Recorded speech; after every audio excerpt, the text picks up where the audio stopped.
An Encounter by James Joyce. It was Joe Dillon who introduced the Wild West to us. He had a little library made up of old numbers of the Union Jack, Pluck, and the Halfpenny Marvel. Every evening after school we met in his back garden and arranged Indian battles. He and his fat brother Leo and Idler held the loft of the stable while we tried to carry it by storm, or we fought a pitch battle on the grass. But however well we fought, we never won siege or battle, and all our bouts ended with Joe Dillon's war dance of victory. His parents went to 8 o'clock mass every morning in Gardner Street, and the peaceful odor of Mrs. Dillon was prevalent in the hall of the house. But he played too fiercely for us, who were younger and more timid. He looked like some kind of Indian when he captured round the garden, an old tea cozy on his head, beating a tin with his fist and yelling, "Ya, yaka, yaka, yaka." Everyone was incredulous when it was reported that he had a vocation for the priesthood. Nevertheless, it was true.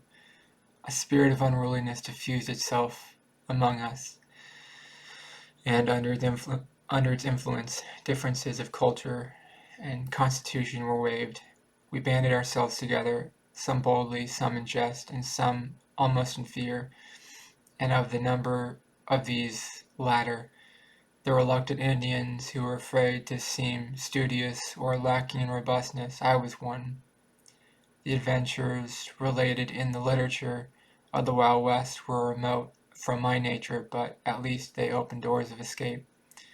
I tried better some American detective stories, which were traversed from time to time by unkept, fierce, and beautiful girls, though there was nothing wrong in these stories, and though their intention was sometimes literary, they were criticized secretly. They're circulated secretly at school. One day when Father Butler was hearing the 4 pages of Roman history, clumsy Leo Dillon was discovered with a copy of the Halfpenny Marvel. This page, or this page, this page now, Dillon up, hardly had the day. Go on, what day? Hardly had the day dawned. Have you studied it? What have you there in your pocket? Everyone's heart palpitated as Leo Dillon handed up the paper, and everyone assumed an innocent face. Father Butler turned over the pages, frowning. "What is this rubbish?" he said.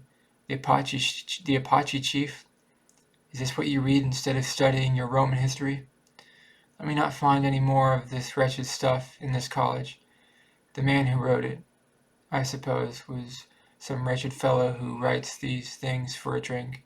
I'm surprised at boys like you, educated, reading such stuff. I could understand if you were national school boys. Now, Dillon, I advise you strongly, get at your work, or..." This rebuke during the sober hours of school paled much of the glory of the Wild West for me, and the confused, puffy face of Leo Dillon awakened one of my consciences. But when the restraining influence of the school was at a distance, I began to hunger again for wild sensations, for the escape which those chronicles of disorder alone seemed to offer me. The mimic warfare of the evening became at last as worrisome to me as the routine of school in the morning, because I wanted real adventures to happen to myself. But real adventures, I reflected, do not happen to people who remain at home. They must be sought abroad. The summer holidays were near at hand, and when I made up my mind to break out of the weariness of school life, for one day at least, with Leo Dillon and a boy named Mahoney, I planned a day's mitching. Each of us saved up 6 pence. We were to meet at 10 in the morning on the canal bridge. Mahoney's big sister was to write an excuse for him, and Leo Dillon was to tell his brother to say he was sick. We arranged to go along the wharf road until we came to the ships, when to cross in the ferry boat and walk out to see the pigeon house. Leo Dillon was afraid we might meet Father Butler or someone out of the college. But Mahoney asked, very sensibly, what would Father Butler be doing out at the pigeon house?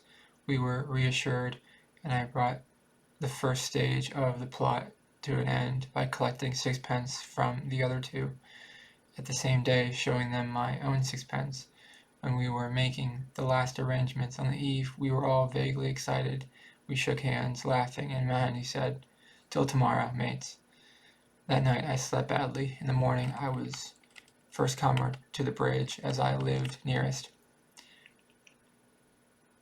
I hid my books in the long grass near the ash pit at the end of the garden where nobody ever came, and hurried along the canal bank.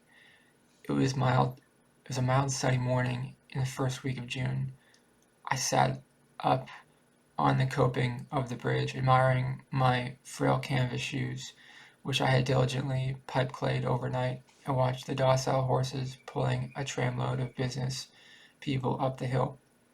All the branches of the tall trees which lined the mall were gay, with little light green leaves, and the sunlight slanted through them on the water.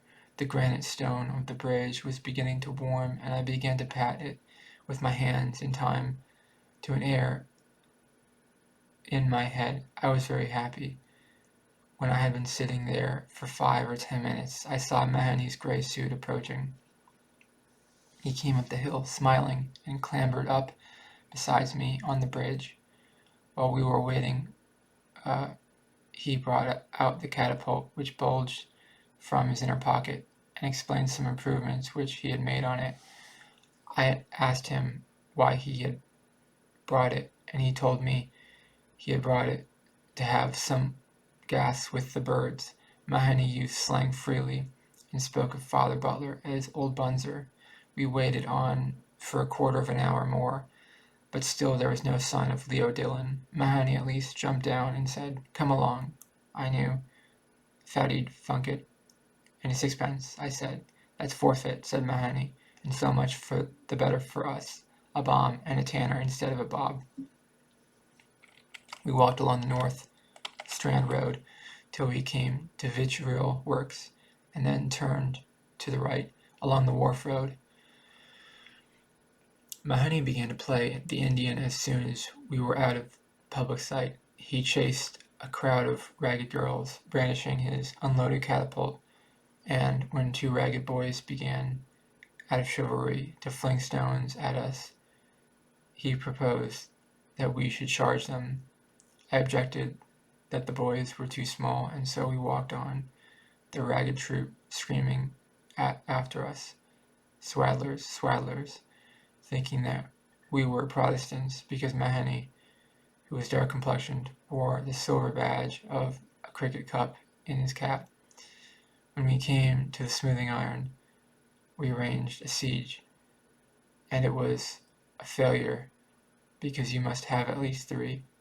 We revenged ourselves on Leo Dillon by saying what a funk he was, and guessing how many he would get at 3 o'clock from Mr. Ryan. We came from near the river. We spent a long time walking about the noisy streets, flanked by high stone walls, watching the working of cranes and engines, and often being shouted at for our immobility by the drivers of groaning carts. It was noon when we reached the quays, and as the laborers seemed to be eating their lunches, we bought 2 big currant buns and sat down to eat them on some metal piping beside the river. We pleased ourselves with the spectacle of Dublin's commerce, the barges signaled from far away by their curls of woolly smoke, the brown fishing fleet beyond Ringsend, the big white sailing vessel which was being discharged in the opposite quay. Mahoney said it would be right skit to run away to sea on one of those big ships, and even I, looking at the high mast, saw or imagined the geography which had been scantily dosed to me at school gradually taking substance under my eyes. School and home seemed to recede from us, and their influences upon seemed to wane. We crossed the Liffey in the ferry boat, paying our toll to be transported in the company of 2 laborers and a little Jew with a bag. We were serious to the point of solemnity, but once during the short voyage our eyes met and we laughed. When we landed, we watched the discharging of the graceful three-master which we had observed from the other quay. Some bystanders said she was a Norwegian vessel.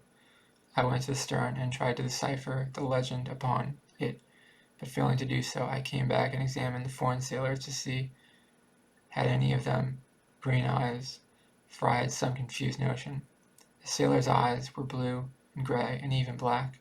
The only sailor whose eyes could have been called green was a tall man who amused the crowd on the quay by calling out cheerfully every time the planks fell, "All right, all right."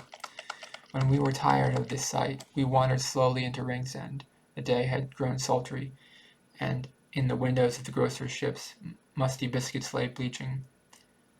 We bought some biscuits and chocolate, which we ate sedulously, and wandered through the squalid streets, where the families of fishermen live. We could find no dairy, and so we went into a huckster's shop and bought a bottle of raspberry lemonade each. Refreshed by this, Mahoney chased a cat down a lane, but the cat escaped into a wide field.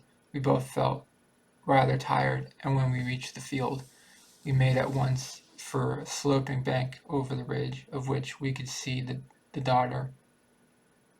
It was too late, and we were too tired to carry out our project of visiting the pigeon house. We had to be home before 4 o'clock, lest our adventures should be discovered. Mahoney looked regretfully at his catapult, and I had to suggest going home by train before he regained any cheerfulness. The sun went in behind some clouds and left us to our jaded thoughts and the crumbs of our provisions. There was nobody but ourselves in the field. When we had lain on the bank for some time without speaking, I saw a man approaching from the far end of the field. I watched him lazily as I chewed one of those green stems on which girls tell fortunes. He came along on the bank slowly.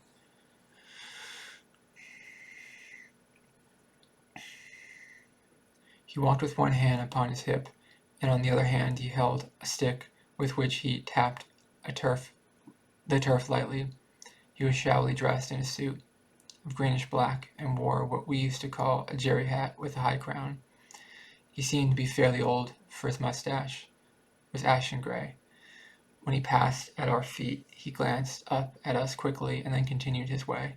We followed him with our eyes, and saw that when he had gone on for perhaps 50 paces, he turned about and began to retrace his steps.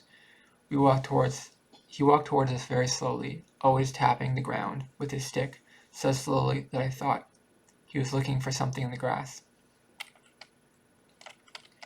He stopped when he came with us and bade us good day. We answered him, and he sat down beside us on the slope slowly and with great care. He began to talk of the weather, saying that it would be a very hot summer, and adding that the seasons had changed greatly since he was a boy, a long time ago. He said that the happiest time of one's life was undoubtedly one's schoolboy days, and that he would give anything to be young again. While he expressed those sentiments, which bored us a little, we kept silent. Then he began to talk of school and of books. He asked us whether we had read the poetry of Thomas Moore, or the works of Sir Walter Scott and Lord Lytton. I pretended that I had read every one of the books he had mentioned, so that in the end he said, "I can see you are a bookworm like myself. Now," he added, pointing to Mahoney, who was regarding us with open eyes, "he is different. He goes in for games." He said he had all of Sir Walter Scott's works and all Lord Lytton's works at home, and never tired of reading them. Of course, he said, there were some of Lord Lytton's works which boys couldn't read. Mahoney asked why couldn't boys read them, a question which agitated and pained me because I was afraid the man would think I was as stupid as Mahoney. The man, however, only smiled. I saw that he had great gaps in his mouth, between his yellow teeth. Then he asked us which of us had the most sweethearts. Mahoney mentioned lightly that he had 3 toddies. The man asked me how many I had. I answered that I had none. He did not believe me and said he was sure I must have one. I was silent. "Tell us," said Mahoney pertly to the man, "how many have you yourself?" The man smiled as before and said that when he was our age he had lots of sweethearts. "Every boy," he said, "has a sweetheart." His attitude on this point struck me as strangely liberal in a man of his age. In his heart I thought that he said about boys and sweethearts was reasonable, but I disliked the words in his mouth, and I wondered why he shivered once or twice as he feared something or felt a sudden chill. As he proceeded, I noticed that his accent was good. He began to speak to us about girls, saying what nice soft hair they had and how soft their hands were, how all girls were not so good as they seemed to be if one only knew. There was nothing he liked, he said, so much as looking at a nice young girl, at her nice white hands and her beautiful soft hair. He gave me the impression that he was repeating something which he had learned by heart, or that, magnetized by some words of his own speech, his mind was slowly circling round and round in the same orbit. At times he spoke as if he were simply alluding to the fact that everybody knew. At times he lowered his voice, spoke mysteriously, as if he were telling us something secret which he did not wish others to overhear. He repeated his phrases over and over again, varying them and surrounding them with his monotonous voice. I continued to gaze towards the foot of the slope, listening to him. After a while his monologue paused. He stood up slowly, saying that he had to leave us for a few minutes. And without changing the direction of my gaze, I saw him walking slowly away from us towards the near end of the field. We remained silent when he was gone. After a silence for a few minutes, I heard Mahoney exclaim, "I say, look what he's doing." As I neither answered nor raised my eyes, Mahoney exclaimed again, "I say, he's a queer old josser." In case he asked us for our names, I said, "Let you be Murphy and I'll be Smith." We said nothing further to each other. I was still considering whether I would go away or not when the man came back and sat down beside us again. Hardly had he sat down when Mahoney, catching sight of the cat which had escaped him, sprang up and pursued her across the field. The man and I watched the chase. The cat escaped once more, and Mahoney began to throw stones at the wall she had escaladed.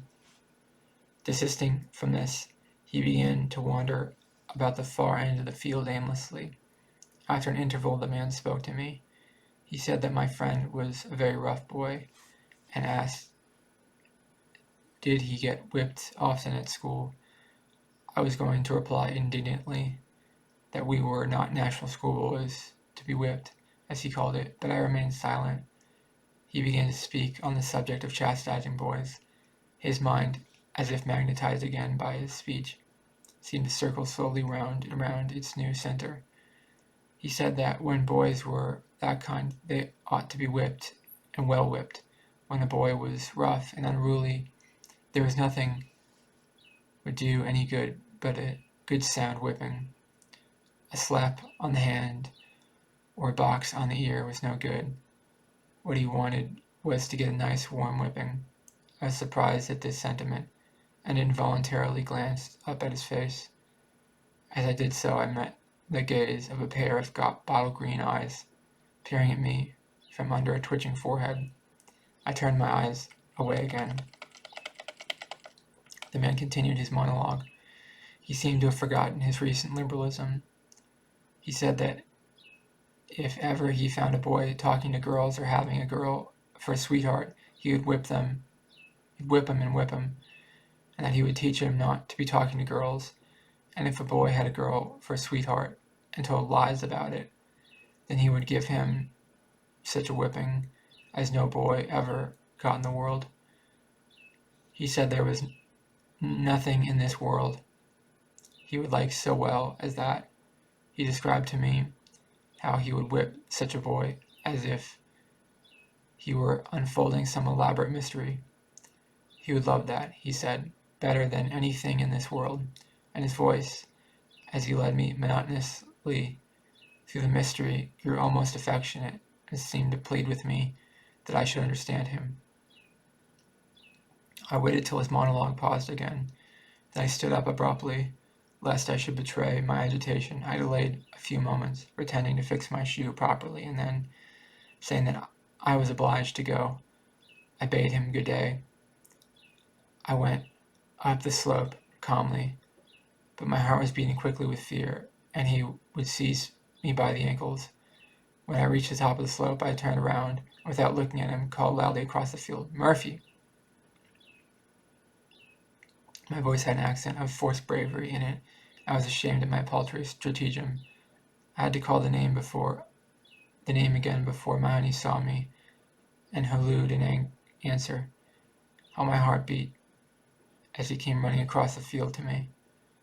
He ran as if to bring me aid, and I was penitent, for in my heart I had always despised him a little.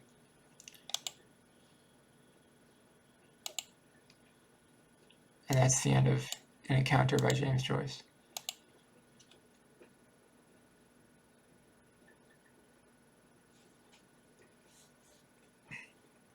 Yeah, I didn't really understand the ending. I didn't know what that meant. I never know if, with endings like that, are they supposed to be mysterious, or does the author not want us to know what the ending meant? Or am I just too, thick? Am I too dull to understand the ending? Because I have poor reading comprehension skills. Sometimes I don't understand endings because I don't really understand what I'm reading sometimes. But I thought most of the story was good. Yeah, sometimes when you talk to an older person, they have big swings of opinion, big swings of emotion, or any person's like that. They'll say one thing one moment, and they'll say something else the next moment, and they'll swing wildly back and forth, like mood swings. And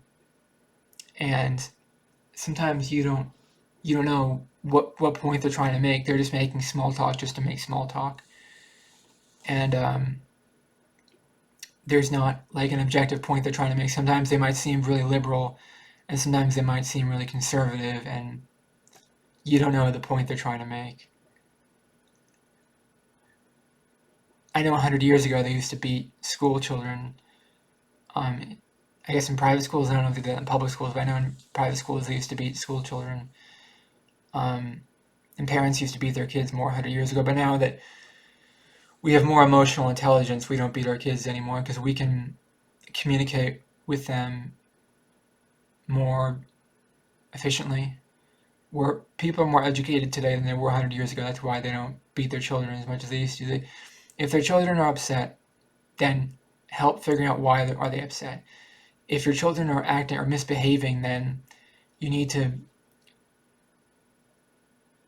just either let them misbehave or try to help them figure out what is the reason why they're misbehaving. And we understand more about child psychology today than we did back then.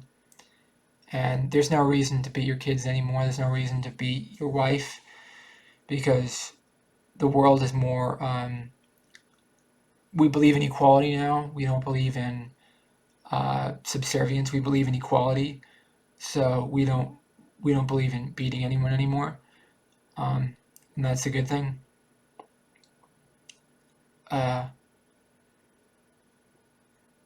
It's funny, sometimes the kids that the two boys, one boy wanted to sound really intelligent, and the other boy wanted to sound like he had a lot of sweethearts, and different boys try for different things. They go for different paths to get their self-worth from. Some people get their self-worth from intelligence. Some people get their self-worth from romantic relationships. Some people get their self-worth from mysticism, like religion or something. Some people get their self-worth from completely random things. Like, I get myself, when I hear a good song on Spotify, I always feel better because I think that song defines me, and that gets my self-worth from. So I don't get my self-worth from intelligence, and I don't get my self-worth from romantic relationships because I'm not very good at either one. So I'm not intelligent and I'm not romantic. So I get my self-worth from my ability to appreciate art, my ability to appreciate philosophy, my ability to appreciate music, and my ability to appreciate stories like this. That's where I get my self-worth from. Even if nobody watches this, I'm trying to become more educated, and I understand the value of education, and I can make myself more educated the more I read this. So that's the logic there.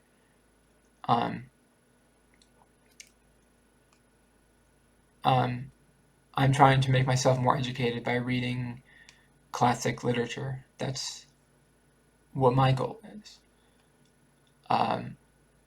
See, I liked An Encounter by James Joyce. Let me know in the comments below if you liked it. Let me know what you thought of the story. Please subscribe to this channel to be part of the community. And please like this video. It really helps out the channel a lot. Thank you for watching. Have a good day. Bye bye.